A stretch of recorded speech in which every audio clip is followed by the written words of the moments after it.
Sir ఇప్పుడు site తీసుకుందాం అనుకుంటే కొంతమంది గజాలు అంటున్నారు, సెంట్లు అంటున్నారండి. అసలు ఏంటి సార్ గజాలు అంటే ఏంటి, సెంట్లు అంటే ఏంటండి? ఓ అదే తరుణ్, నీకు చూపిస్తాదా? యాక్చువల్లీ ఈ సైట్ వచ్చేసరికి ఇది వచ్చేసరికి 28, ఓకే. డెప్త్ వచ్చేసరికి 53, ఓకేనా? డెప్త్ వచ్చేసరికి 53 సైట్ మెజర్మెంట్స్. ఇది 28, బ్యాక్ సైడ్ కూడా 28, అండ్ నార్త్ సౌత్ వచ్చేసరికి కూడా 53. ఇది స్క్వేర్ ఫీట్ అనేది తీసుకోవాలి. 28 ఇంటూ 53, 28 ఇంటూ ఇది ఇప్పుడు 28 కదా, ఇది 28 ఇంటూ 53 ఇంటూ మెజర్మెంట్ చేస్తే మల్టిప్లై చేస్తే ఎస్ఎఫ్టీ వస్తుంది 28 ఇంటూ 53.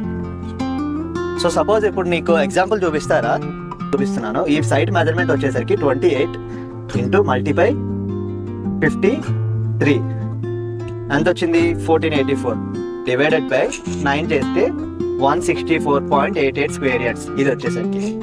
దీన్ని మళ్ళీ నువ్వు సెంటులోకి మార్చుకోవాలనుకుంటే ఎన్ని గజాలు అయితే ఒక సెంట్ అవుతుందంటే డివైడెడ్ బై 48.4. ఇక్కడ 48.4 అనేది ఏంటంటే 48.4 గజాలు అయితే ఒక సెంటు. సో అందుకని వచ్చిన గజాలని డివైడెడ్ బై 48.4 చేస్తే 3.406 అనేది సెంట్స్. ఓకేనా? ఇంకా మరిన్ని వీడియోస్ ఇలాంటివి నేను అప్డేట్ చేస్తుంటాను. ఛానల్ని సబ్స్క్రైబ్ చేసి ఫాలో చేయండి.